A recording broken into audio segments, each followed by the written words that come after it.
ہم کسے کامیابی سمجھتے ہیں؟ جو زیادہ دولت مند ہے زیادہ کامیاب ہے، جس کی جائیداد زیادہ ہے زیادہ کامیاب ہے، جس کی تجارت بہت پھیلی ہوئی ہے زیادہ کامیاب ہے،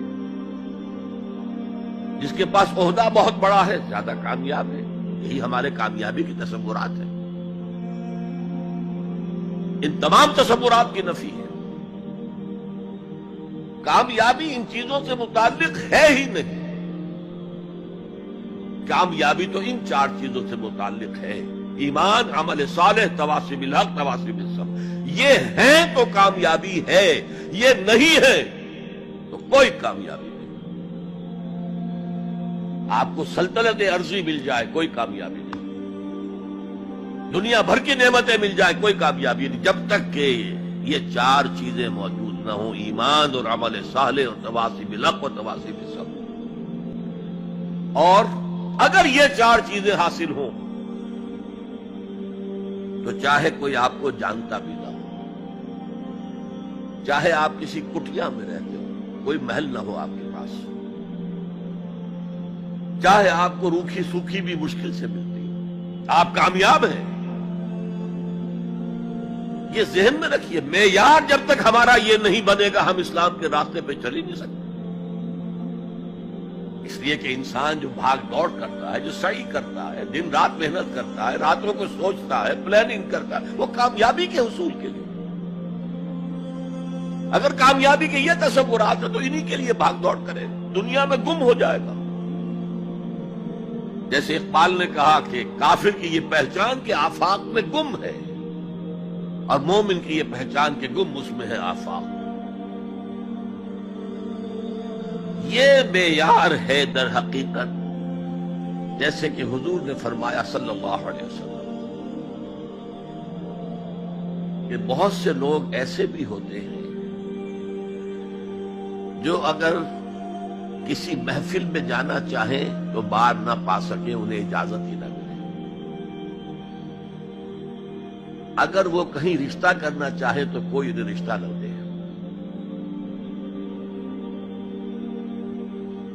لیکن اللہ کی نگاہ میں ان کا وہ مقام ہوتا ہے کہ اگر وہ بھولے سے کسی بات پر قسم کھا لیں تب بھی اللہ ان کی قسم کی لاج رکھتا ہے۔ آپ سوچئے ابو ہریرہ کا کیا مقام تھا، ابو ذر کا کیا مقام تھا۔ حضور فرماتے ہیں صلی اللہ علیہ وسلم: من کان یسرہ ان ینظر الی زہد عیسیٰ فلینظر الی صاحب ابی ذر۔ جس شخص کو اس سے خوشی حاصل ہوتی ہو کہ حضرت عیسیٰ کا زہد اپنی آنکھوں سے دیکھے تو میرے اس ساتھی، میرے اس دوست ابو ذر کو دیکھ لے۔ یہ لوگ ہیں کامیاب ترین۔ حضرت علی کی جب شادی ہو رہی تھی حضرت فاطمہ سے رضی اللہ تعالی عنہما، ان کے پاس کوئی مکان نہیں تھا۔ ایک انصاری صحابی نے ایک حجرہ دیا ہے جس میں کہ وداع ہو کر حضرت فاطمہ نے، کوئی گھر نہیں تھا، فقراء صحابہ میں سے تھے، مہر دینے کے لیے کچھ نہیں تھا۔ حضور نے پوچھا کچھ ہے علی تمہارے پاس مہر دینے کے لیے؟ اس کیا حضور کچھ نہیں میرے پاس۔ فرمایا تمہارے پاس وہ زرہ ہوتی تھی ایک؟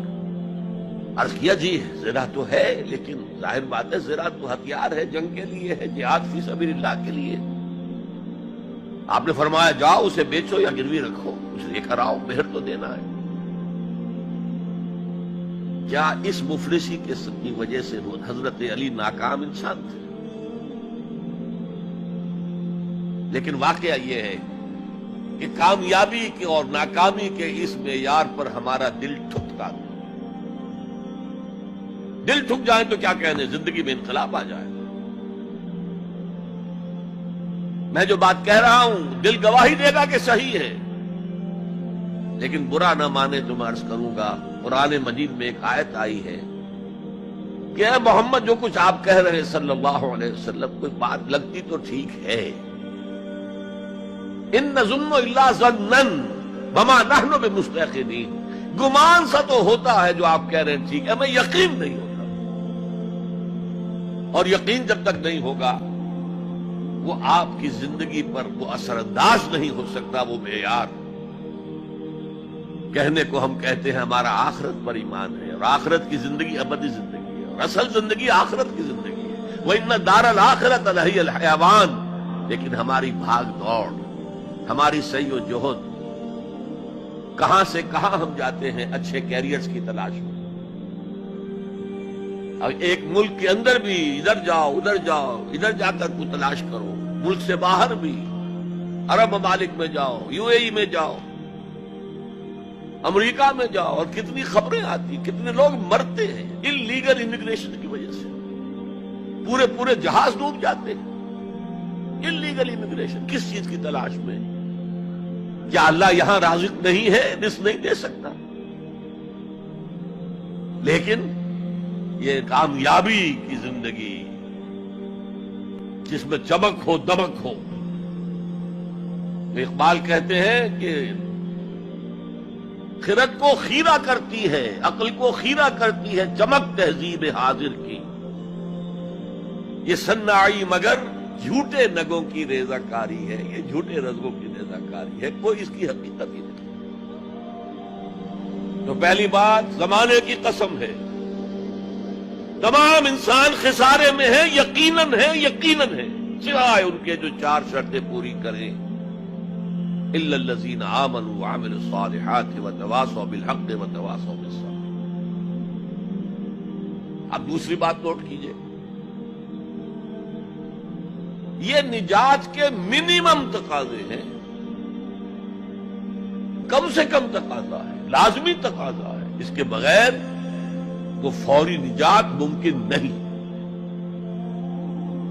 اب تیسری چیز، اور یہ ہمارے تصورات کی بڑی نفی کر دینے والی شے ہے، یہ چاروں شرطیں لازم ہیں، ہم سمجھ بیٹھے صرف ایمان سے نجات ہو جائے گی، اس سے بھی آگے ایمان ہو نہ ہو ہم مسلمان ہیں، محمد کے امتی ہیں صلی اللہ علیہ وسلم، نجات تو ہو ہی جانی ہے۔ یہی تصورات ہیں کہ جنہوں نے ہمیں بے عمل کر دیا۔ جب بغیر کسی سعی کے، بغیر کسی محنت کے، بغیر کسی بھاگ دوڑ کے، بغیر کسی قربانی کے نجات حاصل ہو جائے تو کس کا دماغ خراب ہوا ہے کہ وہ محنتیں کرے، مشقتیں کرے، قربانیاں دے، اپنا خون دے، اپنا مال دے۔ لہذا یہ چاروں چیزیں لازم ہیں۔ یہ اللہ کا کلام ہے، یہ شاعری نہیں ہے، شاعری میں مبالغہ بھی ہو جاتا ہے۔ اللہ کا کلام ایک ایک حرف، جو غالب کہتا ہے کہ گنجینہ معنی کا طلسم اس کو سمجھیو، جو لفظ کے غالب میرے اشعار میں آوے، میرے اشعار میں جو لفظ آتا ہے اس کو گنجینہ معنی کا طلسم سمجھنا، یوں نہیں کہ میں نے ایسے ہی عام طور پہ وہ لفظ استعمال کر دیا۔ اب فارسی میں کہتا ہے زیرے ہر لفظ غالب کیدا ہم میں خانہ ہے، میں نے غالب کے ایک ایک لفظ کے نیچے ایک میں خانہ پایا ہے، علم کا میں خانہ، حکمت کا میں خانہ، فلسفے کا میں خانہ۔ تو یہ قرآن غالب نے تو تعلی کی ہے، لیکن یہ اللہ کا کلام ہے، یہاں ہر حرف لازم ہے۔